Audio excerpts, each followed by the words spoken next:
मित्रों, खबर यह है कि आज 1 नवंबर है।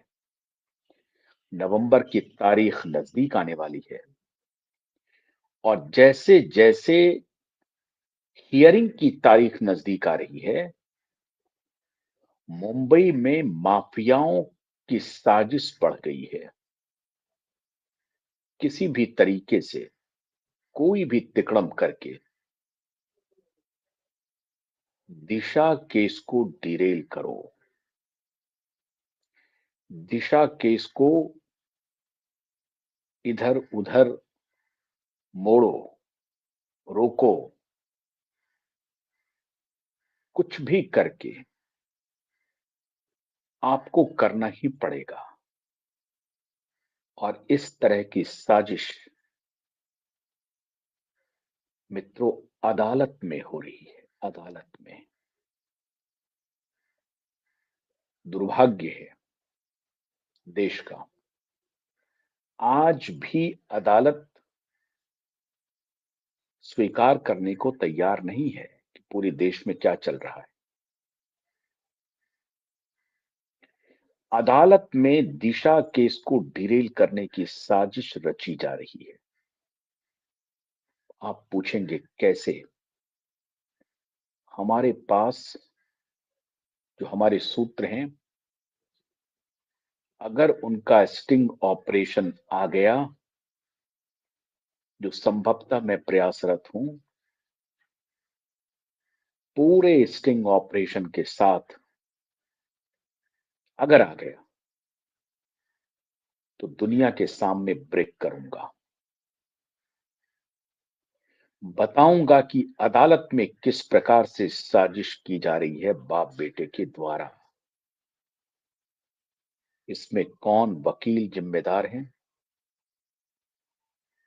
और किस जज के शामिल होने की चर्चा हो रही है। और इस बार कान खोल करके सुन लीजिए, अगर दिशा सालियान के केस में अदालत ने कोई भी हिला हवाली की तो ये मामला रुकेगा नहीं। एक तरफ पंजाब और हरियाणा हाईकोर्ट में किस प्रकार से बड़े बड़े पुलिस ऑफिसर को जज साहब पानी पिला रहे हैं। अभी कुछ फैसला आया है, उत्तर प्रदेश के एक पुलिस वाले को सुप्रीम कोर्ट ने कहा कि आप सुप्रीम कोर्ट के आदेश को नहीं मानते हैं, और कड़ी नहीं ऐसी फटकार लगाई है कि उनकी 7 पुश्तें याद रखेगी। अब वो वक्त आ गया है मित्रों, लगातार 2023 से दिशा सुशांत केस को भटकाने की स्वयं अदालत के तरफ से कोशिश हो रही है। जो हमारे सूरमा लड़ाई लड़ रहे हैं उनको घेरने की कोशिश हो रही है। तारीख देखिए, जिस दिन दिशा के केस की सुनवाई है उसी दिन एडवोकेट नीलेश ओझा के खिलाफ कंटेम्प्ट की सुनवाई है। जानबूझ करके रखी गई है, जानबूझ करके, क्योंकि नीलेश ओझा के खिलाफ जो कंटेम्प्ट की कार्रवाई के ऊपर जो सुनवाई है, उस पे नीलेश ओझा भी उलझे और उनके वकील भी उलझे। और वहां चूंकि नीलेश ओझा को ही इधर घेर लो कंटेम्प्ट केस में, और उसी दिन उधर सुनवाई हो और उसको कुछ कुछ भी उसका तिकड़म करके कूड़ेदान में डाल दो। पूरी जिम्मेदारी से आज मैं अदालत के ऊपर आरोप लगा रहा हूं। एक दिन आगे पीछे भी हो सकती थी सुनवाई। नीलेश ओझा के कंटेम्प्ट ऑफ कोर्ट की सुनवाई उसी दिन हो जिस दिन दिशा के पिता के एप्लीकेशन पर एफआईआर रजिस्टर करने की बात हो रही हो। क्यों किया जा रहा है ये? किसके कहने पर किया जा रहा है ये? और अगर किसी के कहने पर नहीं किया जा रहा है तो ये महज इत्तेफाक है। इसके पहले भी 2 बार हो चुका है, वो भी महज इत्तेफाक था। आगे की जो तारीख पड़ रही है वो भी महज इत्तेफाक है। ये सारी बातें इत्तेफाक। पूर्व जस्टिस उपाध्याय जब तक मुंबई के चीफ जस्टिस रहे, पीआईएल पर कोई सुनवाई नहीं हुई, क्योंकि उनकी नजर में पीआईएल का कोई महत्व नहीं था। कोई सुनवाई नहीं हुई। जस्टिस वहां से ट्रांसफर हो गए, दिल्ली हाईकोर्ट के जस्टिस बन गए।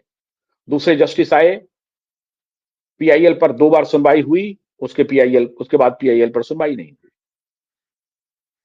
जब अदालत के इस रुख को भापा गया और सतीश सालियान खुद आ गए, एप्लीकेशन मूव करने लगे, मुंबई का पुलिस कमिश्नर फरार हो गया। मुंबई का पुलिस कमिश्नर कंप्लेन रजिस्टर करने के पक्ष में नहीं है। और अब मार्च से लेकर के नवंबर आ गया, एक अदने एफआईआर के रजिस्ट्रेशन के लिए सुनवाई होनी है। और जो वकील सुनवाई कर रहे हैं उनके खिलाफ कंटेम्प्ट हो रहा है, दूसरे मामले में हो रहा है। कंटेम्प्ट हो रहा है, ठीक है, आप उनकी सुनवाई कीजिए, जरूर सुनिए, लेकिन कंटेम्प्ट उसी दिन सुनेंगे जिस दिन उनको दिशा के केस में अपियर होना है। और उनके सारे वकील को आप घेरने की कोशिश करेंगे। 15 वकीलों ने एप्लीकेशन फाइल किया है। और जो नए चीफ जस्टिस आए हैं वो धमका रहे हैं। वो नीलेश ओझा को कह रहे हैं कि आपको कस्टडी में ले लिया जाएगा, कोर्ट की अवमानना करेंगे तो आपको कस्टडी में ले लिया जाएगा। क्यों?